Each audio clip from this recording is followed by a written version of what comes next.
What's going on, eaters and feeders? My name is Casey, and on my channel, I discuss business tips and tricks, startup hacks, entrepreneurial mindset, and so much more based on my experience starting and growing Florida's highest rated meal prep company from nothing. So if you want to learn more about marketing, production, purchasing, sales, software, leadership, mindset, meditation, and everything in between, I invite you to subscribe and turn on those alert notifications so you don't miss out on any of my content. I produce videos weekly, I go live sporadically, and I don't want you missing out on any of it. If you've got an idea for an episode, let me know in the comments below. While you're down there, you're also going to want to make sure you check out the links in the show notes. Those links will give you access to so many more resources than I can fit into a YouTube video. I've got free calculators that teach you how to find all sorts of stuff that you can't see in your business. I've got free software that will completely run your business. I've got free ebooks. I've got free boot camps. I've got one-on-one consulting. I've got private groups. I've got so much stuff, and you will only find it if you check out those links in the show notes and if you venture on over to mealprepbiz101.com. That's my site where I host so many more tips, tools, resources, and great stuff that will make your life easier and make your business more successful. So check out those links and check out mealprepbiz101.com. Now let's check out today's episode. Welcome to our channel where we go behind the scenes for meal plan company Fit Food Fresh and other local businesses across South Florida. Make sure you hit the subscribe and alerts so you never miss a video, and hit us with any questions or suggestions. This is a special type of episode. They're essentially short little clips from longer episodes, interviews, or consultations that focus on a specific term, topic, or concept, densely packed with value and information that you can immediately learn from and implement in your business's operations. If it's a clip from a longer episode that you'd like to see in its entirety, I invite you to head on over to my YouTube channel where you can see the full-length episode and the context in which this topic was discussed.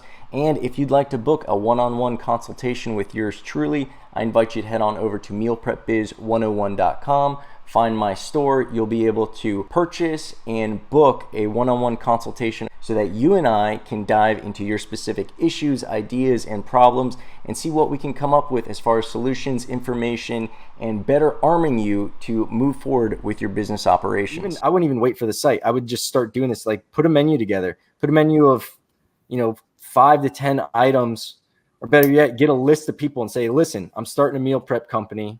I need founding people. These are the prices I'm going to be charging. But if you start, 1.0, I'll lock you in at these prices. They're going to be founder prices. And my first X amount of people, I'm locking that in. At X amount, then I'm going to be, on my own feet. And I go to regular pricing. So make first 20, first 50, whatever you want to tell them. There, we had a chef early on who was like an academic, and it seemed like he never worked for a restaurant or anybody else. He went to school to be a chef. He ran a catering company, again, his own boss, making his own menu and food. And then he went to teach at a culinary school. So he never worked under anybody else. And his menus would be they'd be very impressive to like a foodie or gourmet. Most people aren't. Most people think they're foodies. They're not. They like eating nachos and quesadillas and burgers and all sorts of all that stuff. And he's making like, what did he do? He did a bitter mole sauce. I'd never heard of mole before. He's like, oh, bitter's in.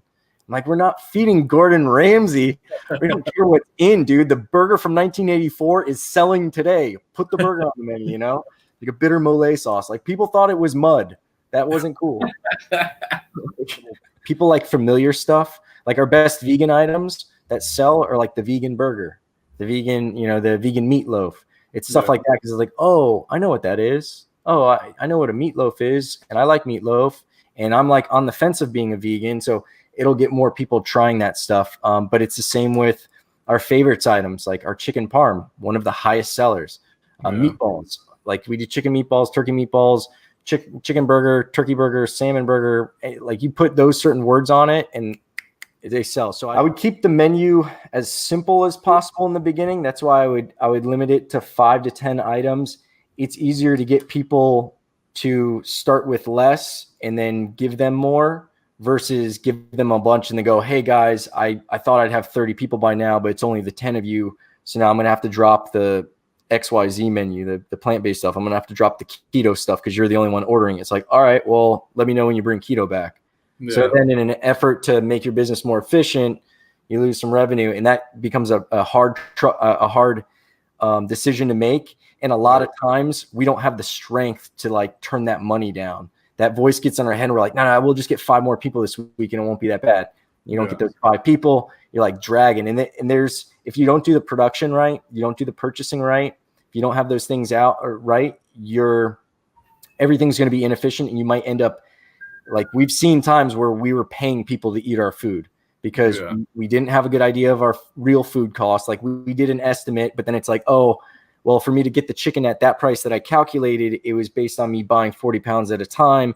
And since we're not at that level that I thought we were, or we're not selling as much chicken, it's actually this. So my real cost, like all those little things just stopped working. And again, it's sometimes hard to see through that mess to be like, oh, if I got rid of Dave and Susan for now, and I came back in a month after I get this many people, I could bring keto back and get them back on, or whatever it is. From Restaurant Depot, or there's other?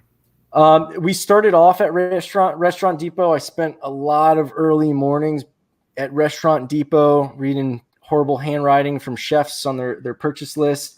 But you eventually graduate to being able to buy from the purveyors. I would also look around at there might be some vendors, like look for big ones like, I don't think Cheney Brothers is up there, but like US Foods, Cisco, any of those big guys, they'll let you do will call, which is when you put the order in, you have a rep, or sometimes you don't even need the rep, but you put the order in and they'll have it for you to go pick up. And it's at a big warehouse, so it's not like a retail kind of joint like Restaurant Depot. You're just going, saying, here's my invoice, I paid for it. Guy comes up with a cart full of your stuff, and then you pick it up. The reason you go there is it's going to be a little bit cheaper than Restaurant Depot. But that only makes sense if you're ordering, like if everything that you're ordering can be bought from this one place. If you're just getting your steaks from there and you got to get a bunch of stuff from Restaurant Depot anyway, it might not be worth the time savings. Then once you're spending about $500, once you can spend $500 with one purveyor, they'll start giving you truck drop-offs where they take it right to your kitchen. The guy can put it in your fridge when you're not there. Like they might do a drop-off at 5 a.m. It's called a key drop. And you give their driver a key. He'll be there 5 a.m., put the stuff in your fridge, and by the time you get there, it's already there. If you got a shared space, you got to check with the landlord if it's cool to do that. But in any case, that's better than going out and shopping, because shopping sucks. And if I could go back in time, what I would do is find where I'm getting the items, and I would try to make all of my recipes off of the stuff that's there. So I'm not going to, or maybe like you do the one-off thing because you can only get this at the Oriental Market down the street or whatever, or it's cheaper there, whatever the reason is. But try to make it so 90-80% of your stuff is there and you're not running around. Well, that's going to wrap it up for this episode. Again, I want to stress that you need to be subscribed to both the YouTube and the podcast. So make sure you're doing that so you get the most out of the content that I'm producing. You're also going to want to make sure that you're checking out those show notes. They're going to have links to more resources, freebies, goodies, all sorts of fun stuff like that. And of course, mealprepbiz101.com. Until my next episode, I look forward to helping you grow as a business, as an entrepreneur, and as an individual.